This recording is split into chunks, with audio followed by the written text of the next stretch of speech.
So I'm reading a quote from chapter 10 on page 126. It says, "Those of us with ADHD may have an undesired reputation for being the cause of all trouble, and so we are often the scapegoats.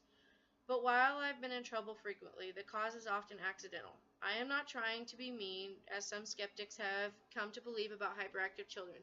I am just restless, bored, annoyed, awkward, and impulsive. I am not thinking about my actions before I do them, and many unintended mishaps occur." So what do you like? What I get from this is that hyperactive children do work on impulses, and like they don't think before they do. It's almost as if like your parents always say, "Think before you say." They don't know how to think before they do. So in the story, Blake actually throws the pen at the wall while his first grade teacher is talking. And he while his first grade teacher is talking, and he didn't know he did it until he did it. He didn't think before he did, almost like what I'm saying. So as a punishment, his first grade teacher doesn't let him go out to recess. Well, when the action of the bathroom came up, which wasn't his, as he stated in the chapter, it wasn't his, but she directly used him as a scapegoat, saying that, well, he threw the pin at the wall and he does have all this stuff that he comes out as mean, then it's he's the one that did it, even though she doesn't have proof that he is actually the one, even though he keeps saying that he hasn't.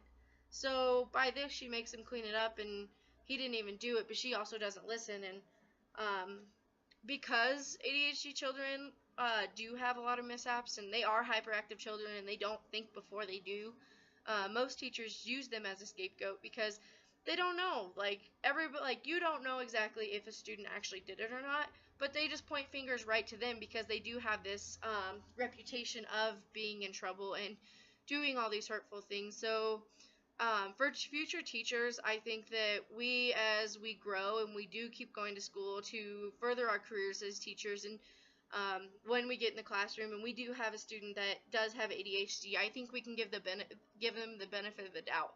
And by doing the benefit of the doubt, we're not only finding out for sure if they did it, but we're also going along with how their brain processes. They're not just like normal children that are in our class.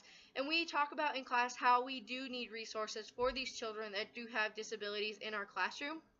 And I think by giving them the benefit of the doubt, that is giving them a resource. We're not just using them as scapegoats. We're not just going directly to them when stuff hits the wall. We're not using them as the children that are the troublemakers, whereas they do act on impulse. I think that's a huge thing as teachers as we go along that we do need to think about. In chapter 11, it talks about how they don't want to step out of their comfort zone.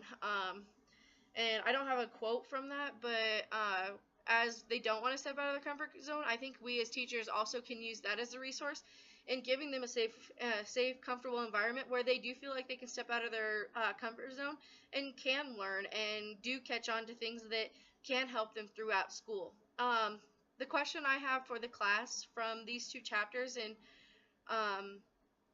from what Blake has been saying in the story is how can we as future teachers use the resources to not only use children with ADHD to be the scapegoats when trouble does arise, but also how can we give them a safe and comfortable environment while pushing them and helping them with the stepping stones to step out of their comfort zone and excel in school and move on into their further lives. And I think it starts in the classroom. So how can you as a teacher use those resources? So thanks.